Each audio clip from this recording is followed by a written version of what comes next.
არაორგანულ ნაერთთა კლასები, მარილები. რთულ ნივთიერებას, რომელიც შედგება ლითონის ერთი ან რამდენიმე ატომისაგან და მჟავური ნივთისაგან, მარილი ეწოდება. მარილების ზოგადი ფორმულაა MnXm, სადაც X-ი მჟავური ნაშთია, ხოლო N-ი რიცხვი, რომელიც განსაზღვრავს მჟავური ნაშთის ვალენტობას.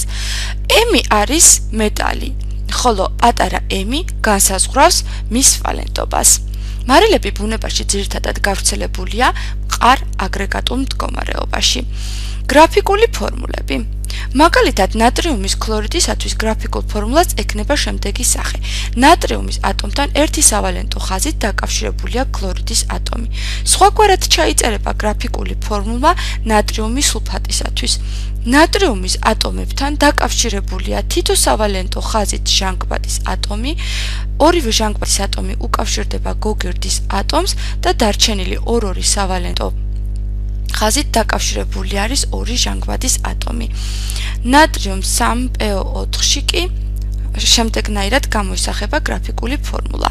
ნატრიუმებთან დაკავშირებული არის თითო სავალენტო ხაზით ჟანგბადის ატომები, სამივე ჟანგბადის ატომი უკავშირდება ფოსფორის ატომს და დარჩენილი მეოთხე ჟანგბადის ატომი ორი სავალენტო ხაზით უკავშირდება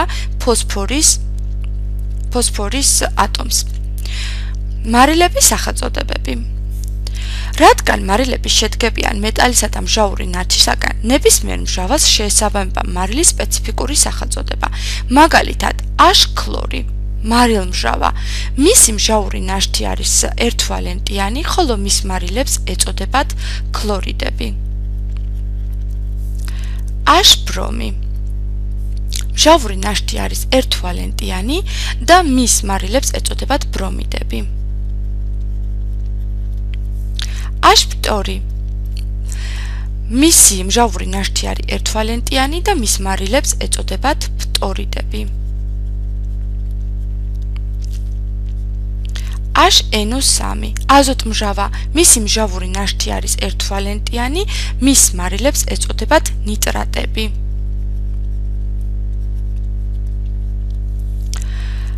აშ-NO2.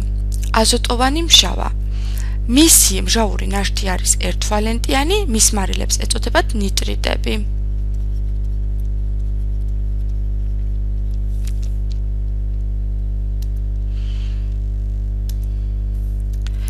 აშ-2S. გოგირდწყალბადმჟავა.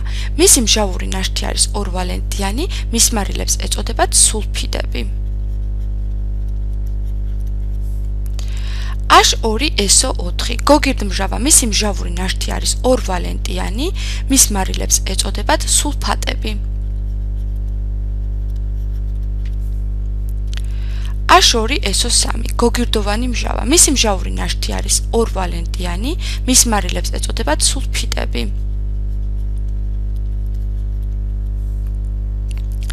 აშ-3PO4. ფოსფორმჟავა. მისი მჟავური ნაშთი არის სამვალენტიანი, ხოლო მის მარილებს ეწოდებათ ფოსფატები.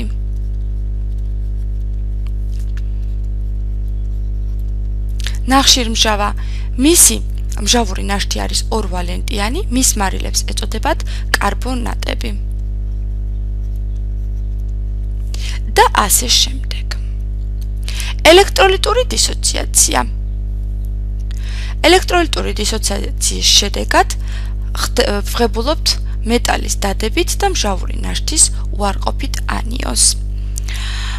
განვიხილოთ ორსაფეხურიანი ელექტროლიტური დისოციაცია ნატრიუმ-2S4-ის მაგალითზე. პირველ საფეხურზე ვღებულობთ ნატრიუმის დადებით და ნატრიუმ-SO4-ის უარყოფით, ხოლო მეორე საფეხურზე ნატრიუმ-SO4 დისოცირდება ნატრიუმის დადებით და SO4-ის ანიონად. შემაჯამებულ ფორმულას ექნება შემდეგი სახე: ნატრი-2SO4 დისოცირდება 2 ნატრიუმის დადებით იონად და SO4-ის ანიონად. მიღება ფუძესა და მჟავას შორის რეაქციას, რომლის დროსაც წარმოიქმნება მარილი და წყალი, ნეიტრალიზაციის რეაქცია ეწოდება. მაგალითად, ნატრიუმის ტუტეს თუ დაუმატებთ აშ-ქლორს, მივიღებთ მარილს, ნატრიუმის ქლორით და გამოიყოფა წყლის მოლეკულა. მჟავა ოქსიდების ურთიერთქმედებით ტუტეებთან ვღებულობთ ასევე მარილებს. ნახშირ როჟანგს თუ დავუმატებთ ნატრი OH-ს, მივიღებთ ნატრი 2 CO3-ს დამატებული წყალი. აღებულში გვექნება 2 ნატრიუმის OH. მარილები ასევე შეიძლება მივიღოთ ფუძე ოქსიდების ურთიერთქმედებით მჟავებთან. მაგალითად, რკინა ორის ოქსიდს თუ დავუმატებთ მარილ მჟავას, მივიღებთ ფერუმ ქლორ 2-ს დავუმატოთ წყალი. აღებულში გვექნება 2 მოლეკულა მარილ მჟავა.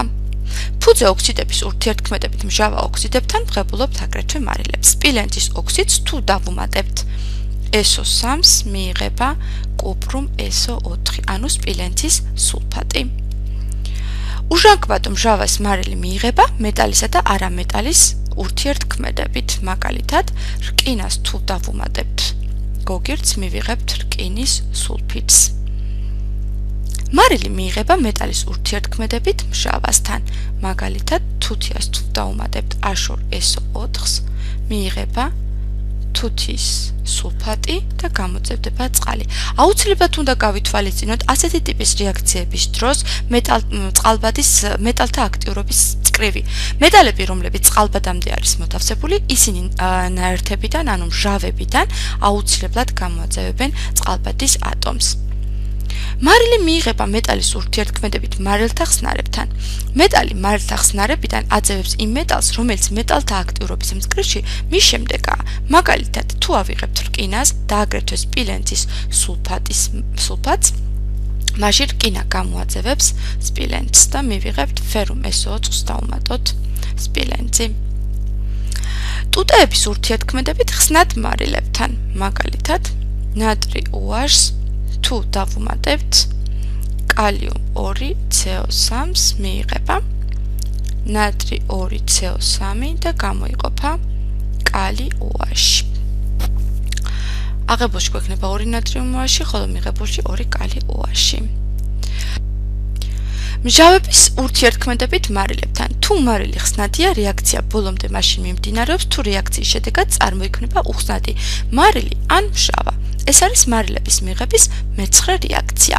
მაგალითად, H ქლორს თუ დავუმატებთ არგენტუმ NO3-ს, მიიღება არგენტუმის ქლორიდი ნალექში და გამოიყოფა აზოტ მჟავა.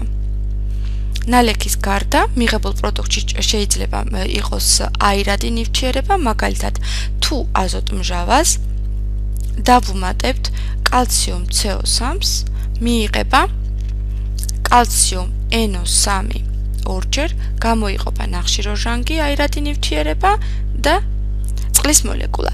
რეაქცია საჭიროებს გასწორებას და აღებულში გვექნება 2 აზოტ მჟავას მოლეკულა. ზოგიერთი მარილი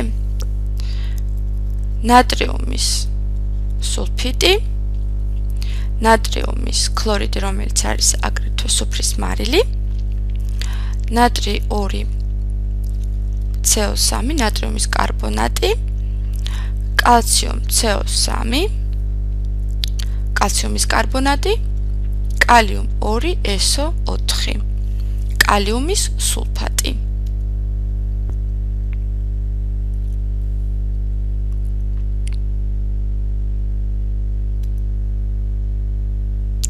ამდენად ჩვენ განვიხილეთ არაორგანულ ნაერთთა კლასები მარილები.